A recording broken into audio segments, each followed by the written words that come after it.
John Kennedy. I'm professor of music composition at Cal State LA. I've been teaching at Cal State LA since 1994.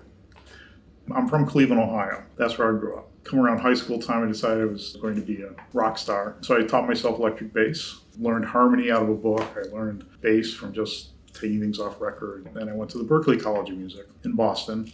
One of the things that I got at Berklee that was really kind of grounded in everybody there is writing. You had to take courses in arranging. That was part of their curriculum. I went up there, got interested in upright bass, realized that a lot of the really good upright bass players had kind of a classical foundation. And then I ended up at Baldwin-Wallace Conservatory. That's where I had my degree.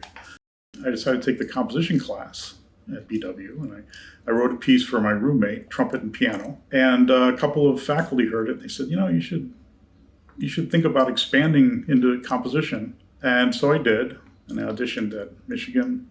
And Michigan accepted me as a composition major with a fellowship. I went on to get my master's and doctorate at the University of Michigan. I also got a lot of encouragement from my wife. At that point, I met Satik at Baldwin-Wallace. We met at Baldwin-Wallace. It was my senior year. She had been around for a couple of years. She had come all the way out from LA to study there. She's always the first person to hear my music before I send it off. I can tell by her facial expression if I need to go back and revise something. Actually, this summer is our 35th wedding anniversary.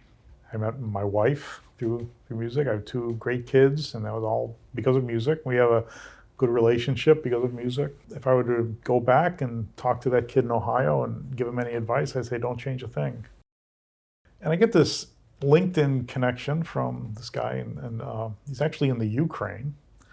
And he said, we have a music festival in Malta. Would you be interested in writing a composition for the violin competition? I was like, well, sure. He said, we don't have any money, but you'll get a lot of performances, which is great because in Europe, they actually, the residuals are better. Satik and I made it out to Malta, and it was great. And then Satik ended up getting involved. She started being one of the judges and started teaching guitar master classes. So I was doing the composition master classes. Satik was doing the guitar master classes. We were both performing there. And then I ended up, while I was there, I got to know the people at the University of Malta.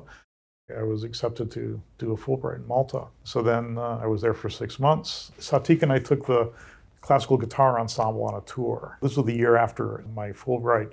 Cal State LA students in all places, Malta. It was all set up actually by Satik. But the tour to Malta with the students was my wife, Satik's doing. My wife and I have been collaborating for years on different tours and different festivals in Tuscany and Sicily. Talk about the kid in Ohio who thought, going to New York City was a big deal. And now I'm like, we've done performances in Beijing, Italy, Malta, of course. And then we've traveled to hear some of my pieces. We've been to Scotland, Croatia. It's been a lot of fun. I've had a lot of really wonderful support from Satik and Tade and Talin, who are my children. They've been wonderful through all of this. And so, I got the best of both worlds. I was able to create what I wanted to create, and I was able to teach. Nothing more satisfying than seeing a student hearing their piece for the first time on a string quartet or a brass ensemble after they've struggled with it. That's the fun part of what we do, having impact on students.